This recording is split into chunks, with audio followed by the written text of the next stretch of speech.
നിങ്ങളുടെ ഫേവറേറ്റ് സീരിയലുകൾ ടിവിയിൽ വരുന്നതിന് മുൻപേ സൺ നെക്സ്റ്റ് ആപ്പിൽ കാണാം. ഇനി എല്ലാവർക്കും മുൻപേ കാണൂ. ഇപ്പോൾ തന്നെ സൺ നെക്സ്റ്റ് ആപ്പ് ഡൗൺലോഡ് ചെയ്ത് സബ്സ്ക്രൈബ് ചെയ്യൂ.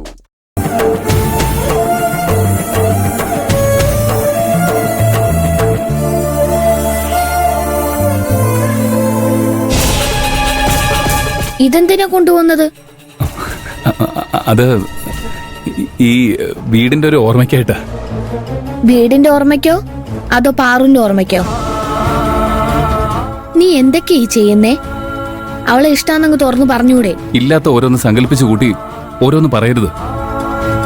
ഞങ്ങൾ തമ്മിൽ അങ്ങനെയൊന്നും ഇല്ലെന്ന് ഞാൻ പറഞ്ഞതല്ലേ. അവൾക്കൊരു ബുദ്ധിമുട്ട് വന്നപ്പോ ഒരു സുഹൃത്തെന്ന നിലയ്ക്ക് ഞാൻ സഹായിച്ചു, അത്രേ ഉള്ളൂ. അതിന് ആവശ്യമില്ലാത്ത അർത്ഥം കാണേണ്ട കാര്യമൊന്നുമില്ല. എന്നെക്കുറിച്ച് നീ ഇങ്ങനെ പറഞ്ഞാലും കുഴപ്പമൊന്നുമില്ല. ഞാനൊരാണാണ്. പക്ഷേ പാറുവിനെ കുറിച്ച് ആവശ്യമില്ലാത്തൊക്കെ പറഞ്ഞ് അതവളുടെ ഭാവിയെ ബാധിക്കും. അവള് കല്യാണം കഴിച്ച് സന്തോഷത്തോടെ ജീവിക്കുന്നത് കാണാനാ എന്റെ ആഗ്രഹം. ഇങ്ങനെ ഓരോ നുണകൾ സ്വയം പറഞ്ഞ് വിശ്വസിപ്പിച്ചിട്ട് ഒരു കാര്യമില്ല. പാറുവിനെ വിട്ടുകളഞ്ഞതിൽ ചേട്ടൻ ഒരുപാട് വിഷമിക്കും. എടി, നിന്നോട് തർക്കിക്കാൻ എനിക്ക് സമയമില്ല. എനിക്ക് പോകാൻ സമയമായി.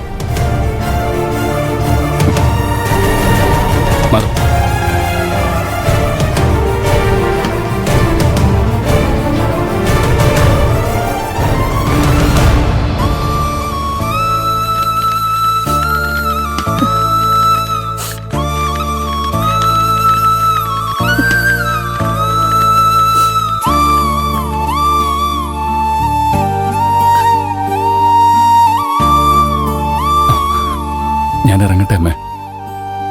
ഓനെ ഒന്നുകൂടെ ആലോചിച്ചിട്ട് പോരെ. നമുക്ക് ജോലി വേണോ? എന്താ അമ്മേ ഇത്? ജോലിക്ക് പോകുന്ന ഒരാളോടാണോ ഇങ്ങനെ നെഗറ്റീവായിട്ട് സംസാരിക്കുന്നത്? എന്തെങ്കിലും പോസിറ്റീവായിട്ട് സംസാരിച്ചൂടെ? എടാ, നീ ഞങ്ങളെ വിട്ടു പോകുന്നതിലും പോസിറ്റീവായിട്ട് എന്താണോ ഉള്ളത്?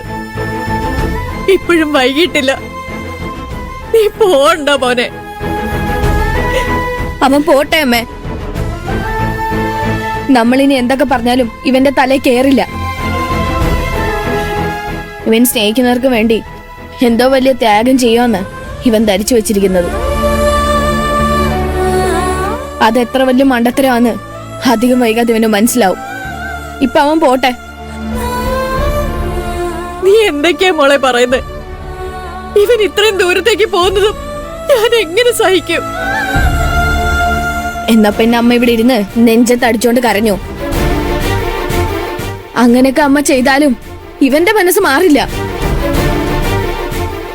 നമ്മുടെയൊക്കെ വാക്കിന് ചേട്ടനൊരു വിലയും കൊടുക്കുന്നില്ലെന്ന് ഇനിയെങ്കിലും അമ്മ മനസ്സിലാക്കിയില്ലെങ്കിൽ ഞാനെന്ത് പറയാനാ? ബസ്സിന് സമയമായി. ഞാൻ ഇറങ്ങട്ടെ അമ്മേ. മോനെ, വാർത്തയിലും ബംഗ്ലാദേശിൽ എന്തൊക്കെ പ്രശ്നങ്ങളുണ്ടെന്നൊക്കെ കാണുന്നുണ്ട്. സൂക്ഷിക്കണേ മോനെ. എല്ലാ ദിവസവും വീഡിയോ കോൾ ചെയ്യണം. നിന്റെ മുഖം കണ്ടില്ലെങ്കിൽ എന്റെ കൈയും കാലും ഓടില്ല. ഞാൻ എല്ലാ ദിവസവും വിളിച്ചോളാം. അമ്മ, ആരോഗ്യം നന്നായിട്ട് നോക്കണം. മധുരമുള്ളതൊന്നും വലിച്ചുവാരി കഴിക്കരുത്. എന്തെങ്കിലും അത്യാവശ്യം ഉണ്ടെങ്കിൽ മോഹനെ വിളിച്ചാൽ മതി. ഞാനവനെ എല്ലാം പറഞ്ഞ് ഏൽപ്പിച്ചിട്ടുണ്ട്. ഞാൻ ഫ്ലൈറ്റിൽ കയറുന്നതിന് മുമ്പ് വിളിക്കാം. എടി, അമ്മയെ നന്നായിട്ട് നോക്കണം. പഠിപ്പിൽ ശ്രദ്ധിക്കണം.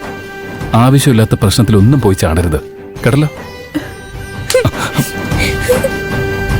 മോനെ, നീ എങ്ങനെ പോകുന്നത്?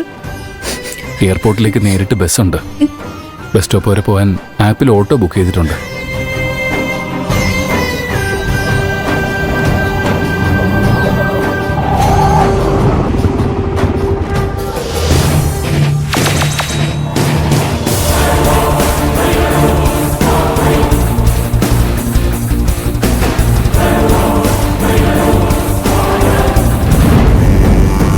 സാറാണോ ഓട്ടോ ബുക്ക് ചെയ്തത്?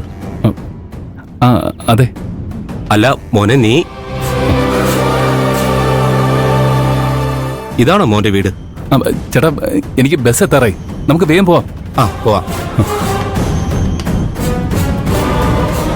അമ്മേ, ഞാൻ പോയിട്ട് വരാം. എടി, ഏട്ടൻ പോവാണേ.